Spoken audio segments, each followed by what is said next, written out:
What if the greatest linguistic mystery in human history happened in a single moment? The Tower of Babel tells of humanity's languages being divided instantly by divine intervention. But modern linguistics suggests languages evolved gradually through geographical isolation and cultural drift. Could both be true? Today we explore how God's miraculous power might work through the very scientific principles He created. Before examining Babel, we must understand that language itself bears the fingerprint of divine creation.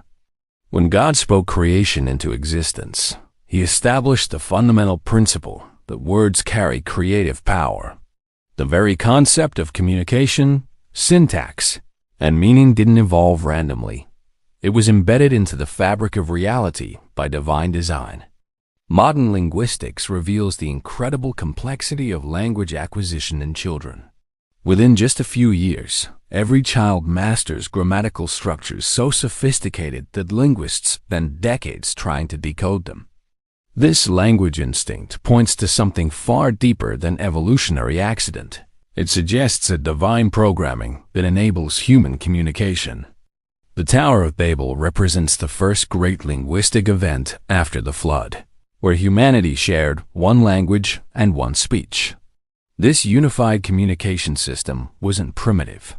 It was sophisticated enough to coordinate massive architectural projects and organize complex societies.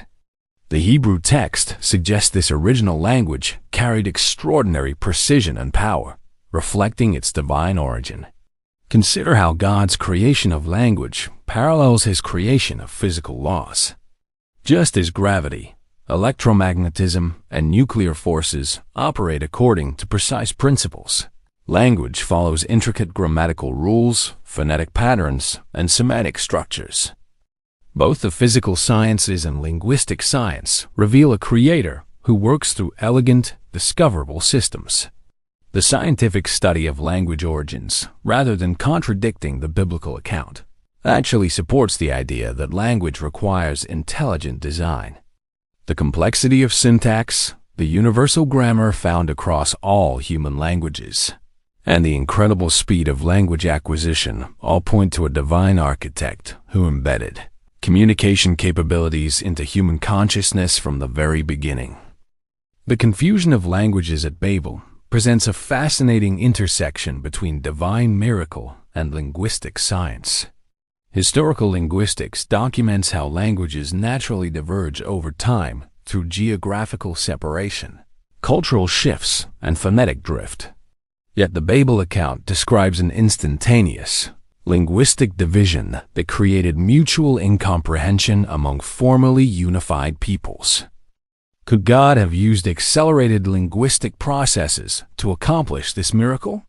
Modern research shows that isolated populations can develop distinct dialects within just a few generations. Linguistic barriers can emerge rapidly when communities become separated and lose regular contact. Perhaps the divine intervention at Babel involves supernaturally accelerating these natural linguistic processes. The phenomenon of Creole languages provides another fascinating parallel. When populations with different languages are suddenly forced together, they often develop pidgin languages for basic communication, which can rapidly evolve into full Creoles within a single generation. If God could accelerate language divergence, He could also have implanted the grammatical foundations necessary for these new language groups to develop sophisticated communication systems immediately. Genetic studies of language families reveal interesting patterns that align with the Babel narrative. Major language families like Indo-European, Sino-Tibetan, and Niger-Congo show evidence of rapid expansion from concentrated geographical areas. These distributions suggest that large language families did indeed spread outward from specific regions, consistent with the idea that distinct language groups originated from Babel and then migrated to different parts of the world. The miracle of Babel wasn't just about creating confusion, it was about creating diversity. Modern linguistics celebrates the incredible variety of human languages, each with unique grammatical structures, sound systems, and ways of organizing thought.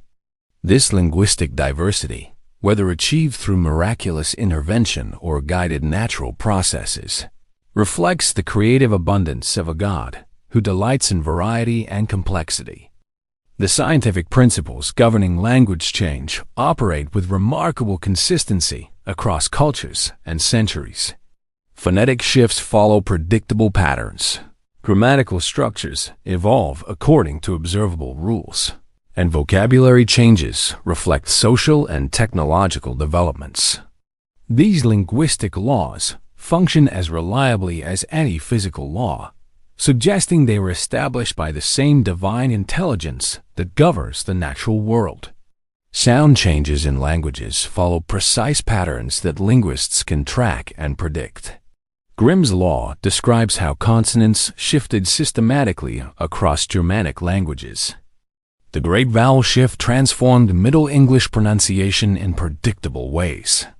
These aren't random changes, but orderly transformations that suggest underlying principles governing linguistic evolution, principles that could have been activated supernaturally at Babel. The concept of linguistic relativity suggests that different languages shape how their speakers perceive and organize reality. Some languages have dozens of words for snow. Others have multiple terms for different types of rice, and still others organize color perception differently. If God instantaneously created linguistic diversity at Babel, He simultaneously created diverse ways of experiencing and understanding the world. Language contact and borrowing follow predictable patterns when different linguistic groups interact. Trade languages develop, vocabularies cross-pollinate, and grammatical structures influence each other in systematic ways. These natural processes of linguistic interaction could explain how the post-Babel language groups maintained enough similarity to eventually recognize common origins while developing their distinct characteristics. The biological basis of language involves specific neural structures that enable speech production, comprehension, and grammatical processing. Areas like Broca's and Wernicke's regions, along with complex neural networks throughout the brain, make human language possible. God could have worked through these existing neurological systems to reconfigure linguistic knowledge instantaneously, using the very brain structures He had already designed for language. Sociolinguists reveals how social factors drive language change and diversification. Status, identity, group membership, and cultural values all influence how languages evolve. The Tower of Babel narrative describes a society unified in purpose and identity, attempting to build a monument to their own greatness. The linguistic confusion that followed could have involved God working through the social dynamics He embedded in human nature. The Tower of Babel represents perhaps the most dramatic linguistic event in human history, and examining it closely reveals how God might work miracles through the very scientific mechanisms He created. The biblical account describes humanity speaking one language and one common speech, before being scattered with confused languages across the earth. Modern computational linguistics demonstrates that language processing involves incredibly complex neural networks. Every time we understand a sentence or formulate speech, our brains perform millions of calculations involving phonetic recognition, grammatical parsing, semantic interpretation, and contextual analysis. God, who designed these systems, could certainly reconfigure them instantaneously to produce the Babel effect. The genetic component of language presents another avenue for divine intervention. Recent discoveries in evolutionary linguistics suggest that certain genetic variations affect language acquisition and processing. The FOXP2 gene, for instance, plays a crucial role in speech and language development. God could have activated dormant genetic potentials or modified expression patterns to create the linguistic diversity we see emerging from Babel. Neurolinguistic research shows that bilingual individuals have different brain activation patterns when processing different languages. Brain imaging reveals that separate neural pathways can be dedicated to different linguistic systems within the same person. If God can maintain distinct linguistic knowledge systems in bilingual brains, He could certainly implant entirely new language systems in the minds of the Babel builders. The phenomenon of xenoglossy, the ability to speak languages never learned, provides a documented parallel to what might have occurred at Babel. While rare, cases of individuals suddenly gaining fluency in foreign languages without prior exposure suggest that the brain has latent capacities for linguistic knowledge that could be activated under extraordinary circumstances. Archaeological evidence from ancient Mesopotamia reveals that the region around Babylon was indeed a center of linguistic diversity. Ancient texts document multiple languages and writing systems coexisting in the same geographical area. This supports the idea that significant linguistic diversification occurred in this region, even if scholars debate the time frame and mechanisms involved. The tower itself represents humanity's attempt to create unity through their own technological achievement rather than through relationship with God. The linguistic confusion that followed was an arbitrary punishment, but a redirection toward the diversity and interdependence that God intended for human civilization. Different languages would necessitate different cultures, different perspectives, and ultimately, different paths back to divine relationship. The day of Pentecost presents a fascinating counterpoint to Babel's linguistic confusion. When the Holy Spirit descended, the apostles began speaking in languages they had never learned, and visitors from many nations heard the gospel message in their native tongues. This miraculous multilingualism suggests that God can work through natural language capabilities in supernatural ways. The gift of tongues demonstrates that the same divine power that confused languages at Babel could also bridge linguistic barriers for kingdom purposes. Modern neurolinguistic research shows that the brain regions involved in language processing can be activated in unusual ways during intense spiritual experiences. God appears to work through these existing neural pathways to enable supernatural communication. Pentecost wasn't about returning to the single language of Babel, but about transcending linguistic barriers while preserving diversity. Each person heard the gospel in their own language, their heart language that carried the deepest emotional and cultural resonance. This suggests that God values linguistic diversity as a reflection of human cultural richness, rather than seeing it as merely a consequence of judgment. The spread of Christianity throughout the ancient world required constant translation and cross-cultural communication. Early Christian missionaries became some of history's most dedicated linguists, learning local languages and adapting the gospel message to different cultural contexts. This missionary enterprise reveals how God uses linguistic diversity to create opportunities for relationship and understanding. Modern Bible translation efforts continue this pattern of working through linguistic science to accomplish spiritual purposes. Organizations like Wycliffe Bible Translators employ cutting-edge linguistic research to analyze previously unwritten languages and create writing systems for oral cultures. Their work demonstrates how God uses scholarly investigation of language to accomplish His purposes of making Scripture accessible to all people groups. The New Testament's composition in Greek, the trade language of the ancient world, shows how God worked through existing linguistic systems to ensure maximum distribution of His message. Rather than creating a new miraculous language, God chose to work through the natural processes of language, contact, and cultural exchange that had developed since Babel. The theological concept of the Word becoming flesh takes on new meaning when considered through linguistic science. Human language, with all its complexity and creative potential, became the vehicle for divine revelation.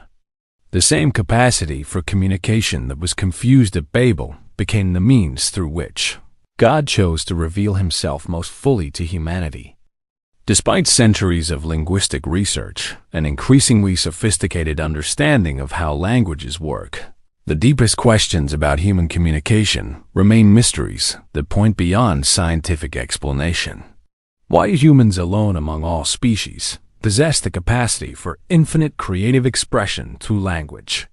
Why does every human culture, no matter how isolated, develop complex grammatical systems? The universality of language across all human populations suggests something fundamental about human nature that transcends evolutionary explanations. Children acquire language with a speed and sophistication that amazes linguists, following principles they could never have learned through simple observation. This language instinct points to a divine endowment that makes human communication possible. Modern artificial intelligence has achieved remarkable success in processing and generating human language. Yet AI systems remain fundamentally different from human linguistic capability. Humans understand meaning, context, emotion, and creative possibility in ways that purely computational systems cannot replicate. This difference suggests that human language involves more than just information processing. It reflects the image of God within us.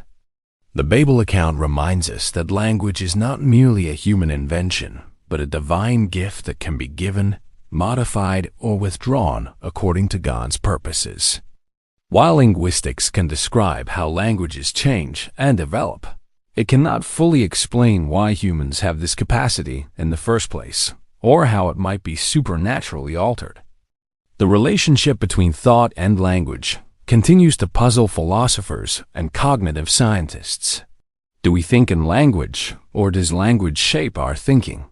How do concepts exist before we have words for them? These questions touch on fundamental mysteries about consciousness, meaning, and the nature of mind that point toward realities beyond purely material explanation. Perhaps the greatest mystery is how finite human languages can express infinite concepts: love, justice, beauty, truth, and the divine nature itself. The fact that limited vocabularies and grammatical systems can point toward unlimited realities suggests that language itself is a bridge between the physical and spiritual realms, created by God to enable relationship between finite humans and their infinite Creator. The Tower of Babel challenges us to see that God's miracles don't contradict science. They work through the very systems He created. Whether languages diversified instantly at Babel or through accelerated natural processes, the divine hand remains unmistakable. In our quest to understand, we discover that the greatest mystery isn't how God works, but why He chose to make us beings capable of language, thought, and relationship with Him at all.